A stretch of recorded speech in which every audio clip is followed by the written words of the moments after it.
Should we be afraid of killer airplanes? The New York Times seems to think so. Nancy Pelosi cut off her press conference early rather than dealing with impeachment questions, and the Democrat presidential candidates sink to new lows in their latest debate. All that and more. I'm Bobby Eberle. This is a 13-minute news hour. And God bless the United States of America.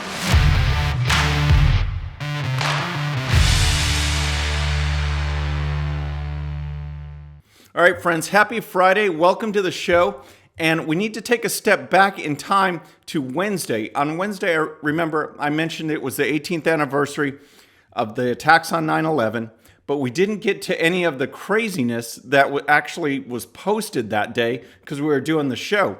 Well, the New York Times stands out in particular, and I bet you didn't know this, but the next time you fly, take a look at your airplane. Check it out, inspect it, because it may attack someone. It may go rogue, it may get crazy, but it may actually attack someone. That's the feeling of the New York Times, and it just shows what a politically correct, weird culture we're in right now. Check out this tweet. This was on Wednesday morning, and the New York Times tweeted this. 18 years have passed since airplanes took aim and brought down the World Trade Center. Today, families will once again gather and grieve at the site where more than 2,000 people died. So airplanes took aim? I mean, are you kidding me? It's so bizarre. And that, again, is the politically correct culture of the New York Times. And within just a few minutes, social media was blasting them, and they put out this tweet. They said, "We've deleted an earlier tweet to this story and have edited for clarity.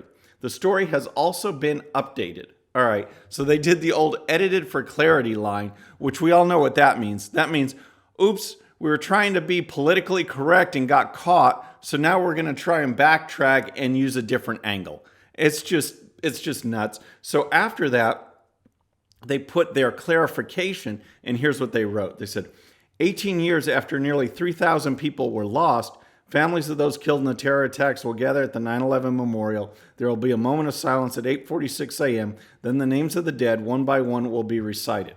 So, of course, as I said, social media went wild with this, and there were some pretty good responses out there. Rich Lowry over at National Review tweeted this. He says, "Coming soon, an op-ed detailing all the terrible things we did to provoke the airplanes." All right. And this one is from Carmine Sabia. And he wrote, "Airplanes took aim. Yes, we need common sense airplane reform." And then this one is from Ala Pundit over at hotair.com. And he wrote this. He says, "The airplanes threatened more attacks unless we withdrew all troops from Airplanistan." So that just shows you how crazy it is. And who tweeted this? I mean, the New York Times, we've shown example after example. They get worse and worse and worse. And they think that, okay, this is just, no one's going to react to this stuff. That it's okay. The airplanes actually did the attacking, that they flew by themselves and just flew into these buildings. It's just absolutely nuts. On the political side of things, that's the politically correct side. On the political side of things, the Democrats, especially in the House, they're just gunning for impeachment. The leadership wants to avoid it because I think they see the politics of it, and the American people don't want it. But yet the young guns pushing, by the squad, and Alexandria Ocasio-Cortez and Ilhan Omar, they are exerting a lot of influence. And the House Judiciary Committee voted yesterday on a resolution for an impeachment inquiry. And here's the latest. This committee is engaged in an investigation that will allow us to determine whether to recommend articles of impeachment with respect to President Trump. That is what we are doing. Some call this process an impeachment inquiry. Some call it an impeachment investigation. There's no legal difference between these terms. So it's not impeachment proceedings, but it's an impeachment inquiry, investigation, or whatever you want to call it. Basically, it means that the Democrats have finally gone on record saying that, yes, we want to look at the possibility of maybe doing some kind of sort of impeachment. All right. They've been investigating all this time. Ever since President Trump came into office, the Democrats have investigating. So now they're just kind of making their investigation an official investigation on top of their old investigation. It's just nuts, but they feel good about it. And all it does, again, is bring heat to the leadership who wants to address other topics, other legislation, things they're trying to do that might influence the voters. So Nancy Pelosi had her weekly press conference talking about border stuff, talking about other things. When she throws it open for questions, she's asked about impeachment. The American people understand that we're. It's not. You're the only ones who are sowing this. It's not true. It isn't true. Look, I travel the entire country. Come with me sometime, and you'll hear what the American people are saying. They understand that impeachment is a very divisive measure. But if we have to go there, we'll have to go there. So following that, she said that's all she's going to say about it. Let's move on. And the very next question was about impeachment. It was great. It can't get any better than that. Then the press conference went on, and she was asked about it again, and that's finally when she just had enough. Is there another term we should be using? I'm not. Thank you all very much. Let me see. We are on our path. Where it takes us is where we will follow the facts.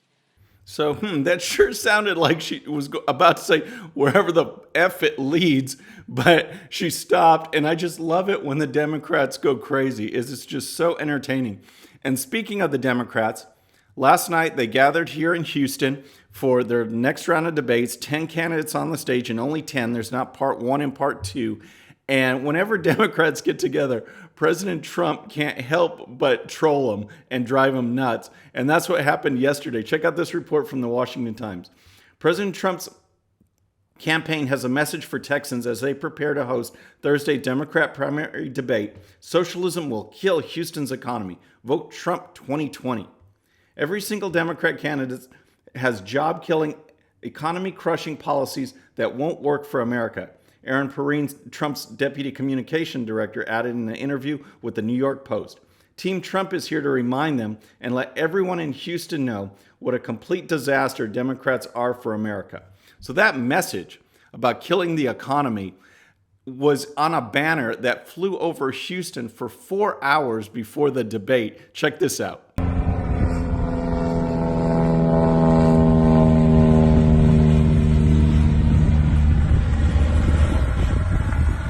So like I said, President Trump never misses an opportunity to mess with the Democrats.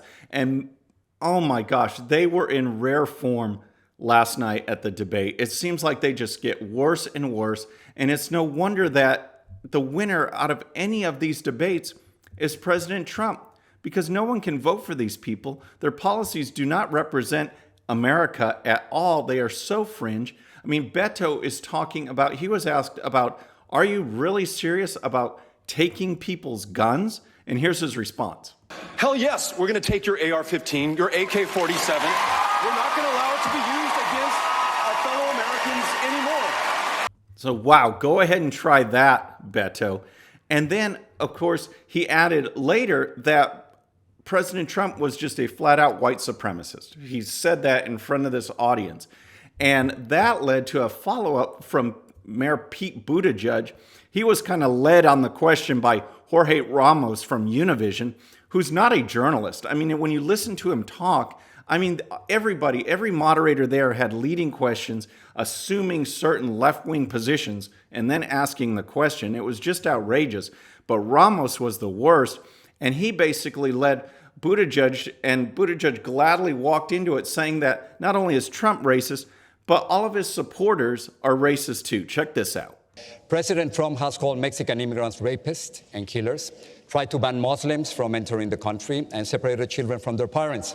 His supporters have chanted, "Build the wall and send her back." Do you think that people who support President Trump and his immigration policies are racist? Anyone who supports this is supporting racism. Wow, that is absolutely unreal. And within minutes of that exchange, Trump campaign director Tim Murtaugh, he tweeted this out. He says, "It's not a winning strategy to call half of America racist." And he's absolutely right. I don't get where these Democrats are coming from. They are appealing to such a fringe. And yet these debates this was on ABC network television last night. People can watch this. They can see these candidates not only going after each other, but proposing policies that will not only break the bank, but they put government in control rather than people, rather than states, as the Constitution was set up and as our government was set up. It's just absolutely outrageous. And yet they keep saying it and saying it. And again, the winner of the debate, President Donald Trump. It's simple as that.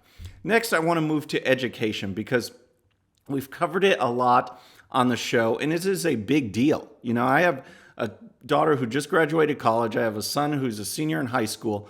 And so it's a real factor in our lives what these people and these professors and teachers are teaching, what the curriculum are. And it just keeps getting worse. Rather than focusing on math and science and history from an American point of view, since we are an American culture, they are talking about gender identity and white privilege and anti-Trump rhetoric and on and on and on.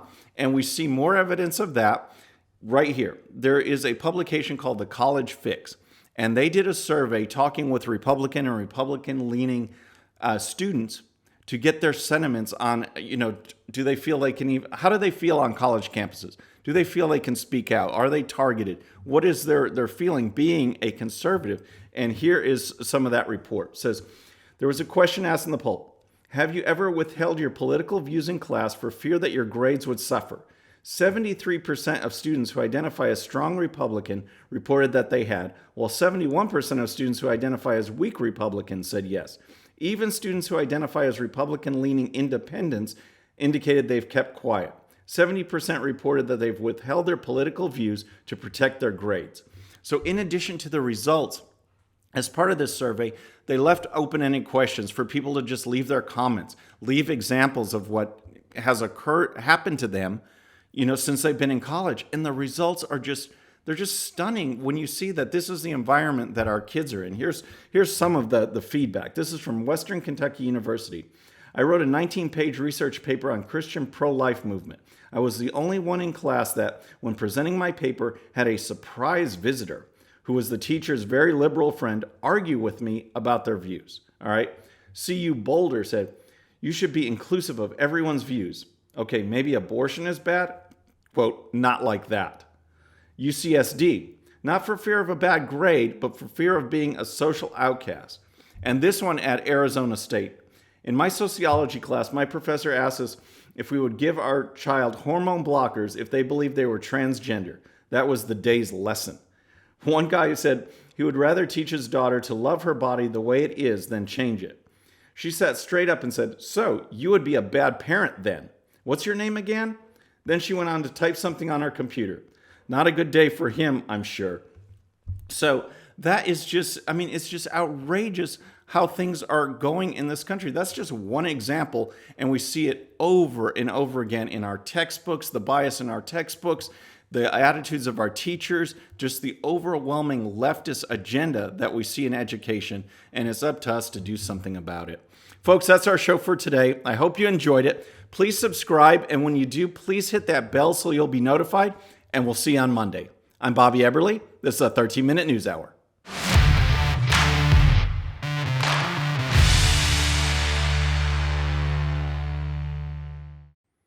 Okay, friends, just a little reminder before you go, and no, this does not count against my 13 minutes.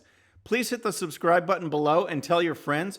And if you happen to miss our last show, you can check it out right here. And also for great conservative news and commentary, please check out GOPUSA.com. All right, folks, we'll see you on the next show. Have a great day.